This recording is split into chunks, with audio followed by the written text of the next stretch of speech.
Honourable colleagues, I rise today to speak to Bill S-5, the Strengthening Environmental Protection for a Healthier Canada Act.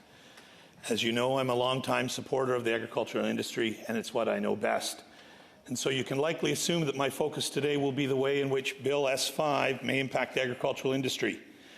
I understand that this is the first time that the Canadian Environmental Protection Act, or CEPA, has been amended since 1999.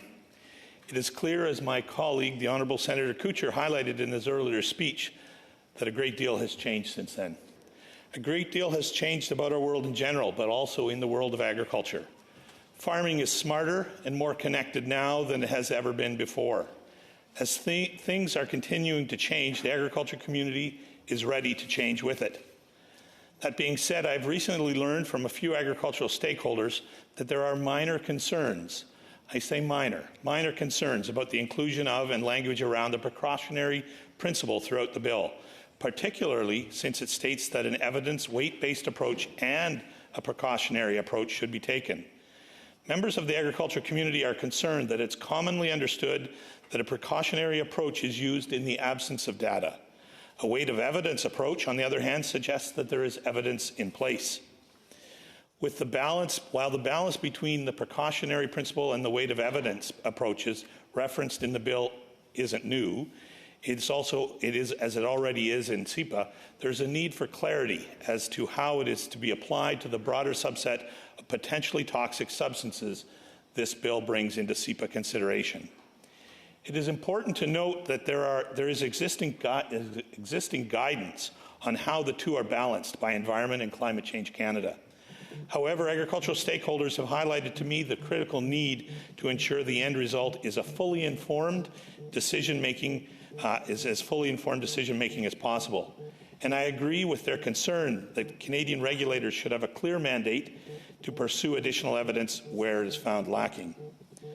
Ultimately, given the important role this bill will play in evaluating substances present in our environment, I believe that's where in an absence of data, there should be legislative processes and mechanisms to request more data. I'm hopeful that members of this chamber will consider such a matter at committee and investigate how we can possibly strengthen the bill to ensure its success.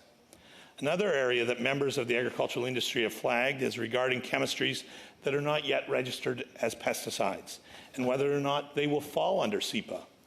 This would be critical to receive clarification on so that manufacturers can be mindful of speed to market for innovation and tools that will support food producers. Due to administrative burdens, farmers remain very concerned with lost competitiveness and any further delays in getting access to new innovations. In fact, every year that Canadian farmers go without a product that's available to our major trading partners represents an additional obstacle to their competitiveness and to Canada's competitiveness on the world stage.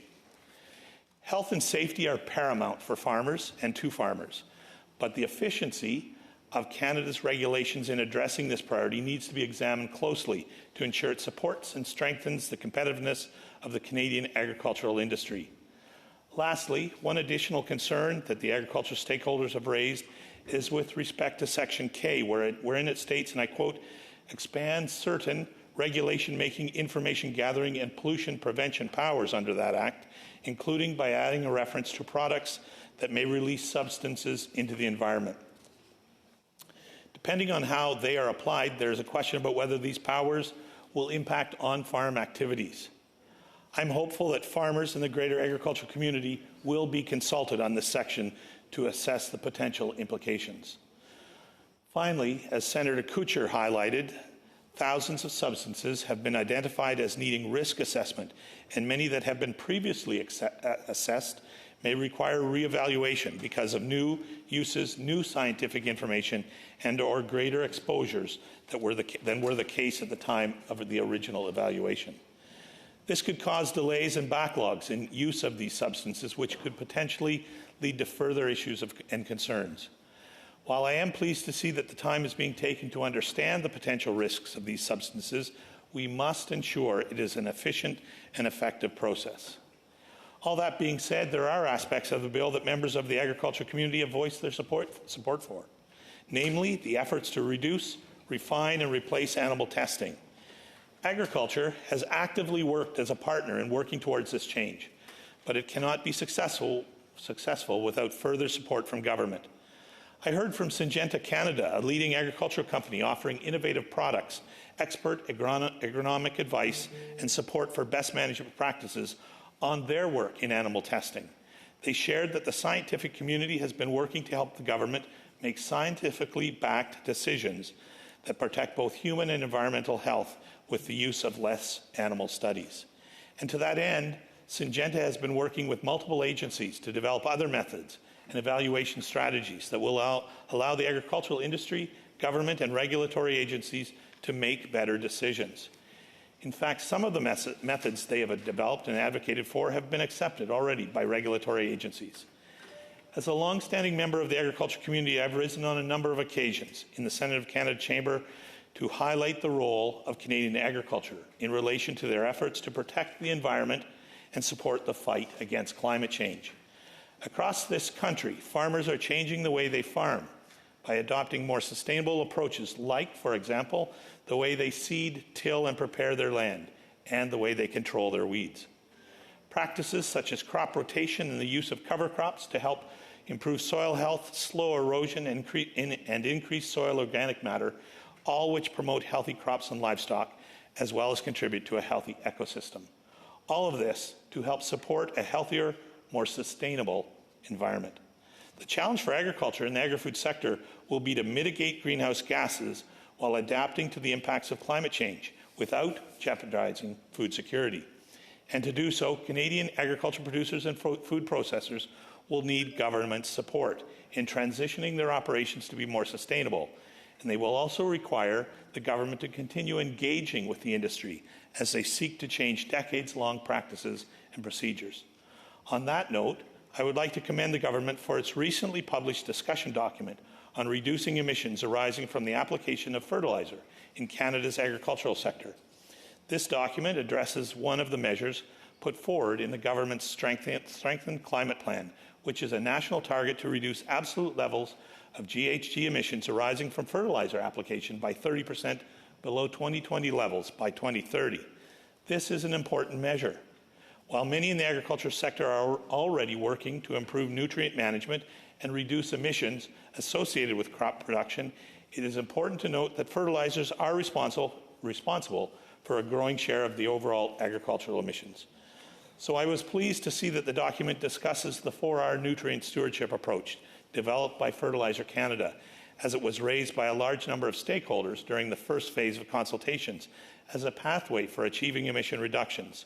This is exactly the type of ongoing consultation and collaboration that is needed going forward. I hope that officials from Environment and Climate Change Canada, in addition to those of Agriculture and Agri-Food Canada, will continue to strengthen and enhance their relations with Canada's agricultural community. As farmers and the agriculture community at large are stewards of our land, they must be involved in the conversation around protecting our environment. And most importantly, they are willing to be partners in that conversation and those efforts to safeguard Canadian ecosystems.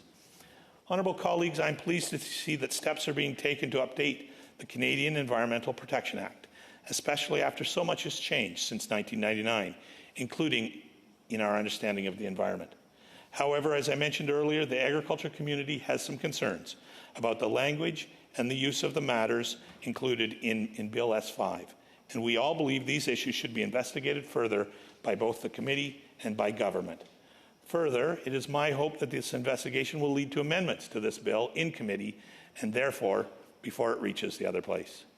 We are all well aware that our world continues to change. With it comes changes in industry, in science, and in environment. It is my hope that Bill S-5 will give Canadians a well-thought-out and integrated plan for the assessment of substances insofar as it remains committed to the risk-based approach. It is also my hope that the public and private sectors, as well as everyday Canadians, will continue working alongside and supporting the agricultural industry as they work to adapt to a changing environment and seek to strengthen and enhance their practices. It's not enough to tell farmers what needs to be done to make their operations greener and more environmentally friendly. It must be a collaborative effort that will keep Canada's agricultural industry strong for generations to come. Thank you. Merci. Megwich.